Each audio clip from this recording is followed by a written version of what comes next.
السلام عليكم ورحمة الله وبركاته. قبل ما نبدأ القصة خليني أسألك سؤال واحد.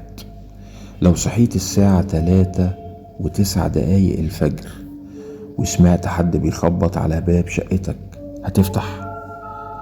القصة اللي هتسمعوها النهاردة من أكتر قصص الرعب اللي هتخليك تشك في كل صوت هتسمعه بالليل. يمكن تكون مجرد حكاية، ويمكن تكون حصلت فعلا لحد كان فاكر انه آمن جوه بيته. لو بتحب قصص الرعب النفسي والغموض، اطفي النور والبس السماعات وعلي الصوت، لان اللي هتسمعه دلوقتي ممكن يخليك تبص على باب شقتك بطريقة مختلفة. يلا بينا نبتدي.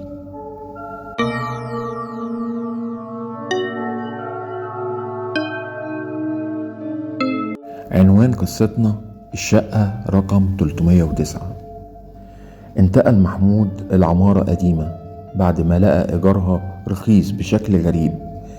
البواب قال له وهو بيسلمه المفتاح: أي حاجة تسمعها بالليل ما تفتحش الباب. محمود ضحك وافتكرها خرافات. أول ليلة الساعة 3:09 الفجر سمع 3 خبطات هادية على الباب. فتح الباب، الممر كان فاضي. في الليلة التانية اتكرر نفس الصوت، لكن المرة دي سمع صوت طفلة بتقول: عمو افتح بسرعة، ماما وقعت. كان هيفتح، لكن افتكر كلام البواب فتراجع. في الصبح سأل الجيران: في طفلة ساكنة هنا؟ بصوله في صمت، وواحد قال: مفيش أطفال في الدور ده من سنين. بدأ محمود يلاحظ أشياء غريبة جوه الشقة. كل ليلة حاجات بتتحرك، الكراسي بتتحرك من مكانها، والمراية بيظهر عليها بخار مكتوب عليه: ما تبصش وراك. في البداية تجاهل الكلام ده خالص، لكن في أحد الليالي نسي نفسه وبص وراه. رأى انعكاس شخص بيقف في آخر الغرفة. التفت بسرعة، إنما ملقاش حد، ورجع يبص للمراية. الانعكاس مازال موجود، لكنه كان بيقرب. في الليلة التانية الكهرباء قطعت وكانت الدنيا ضلمة كحل. بدأ يسمع صوت خطوات بطيئة جوه الشقة، خطوة خطوة، وكان الصوت بيقرب من باب اوضته. استخبى محمود وهو بيحاول ما يطلعش اي صوت. فالخطوات وقفت قدام الباب، وساعتها سمع صوت خافت واطي جدا: انا جوه مش بره.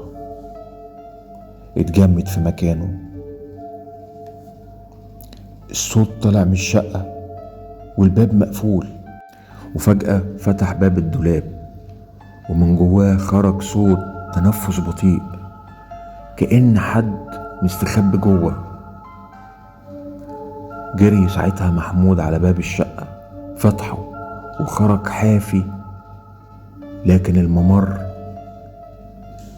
مش زي اللي هو عارفه، كان أطول من المعتاد، وكل بيبان الشقق اختفت تماما إلا باب واحد فقط، هو 309.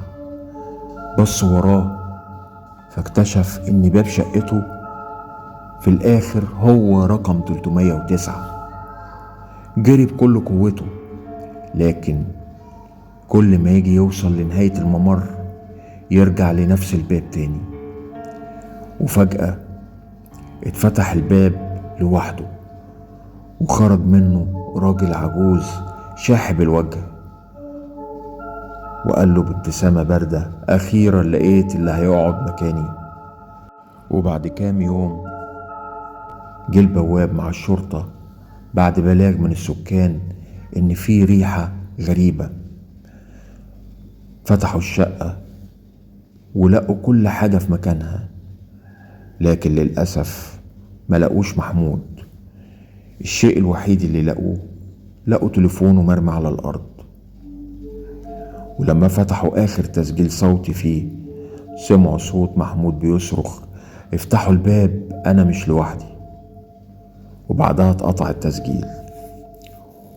ومن ساعة اليوم ده أي مستأجر جديد للشقة 309 بيسمع في الساعة 3:09 الفجر 3 خبطات على الباب وصوت راجل بيهمس: أخيرا حد جه مكاني. وبكده تكون قصتنا خلصت. لو عجبتكم برجاء الضغط على لايك والاشتراك في القناة، وسلام.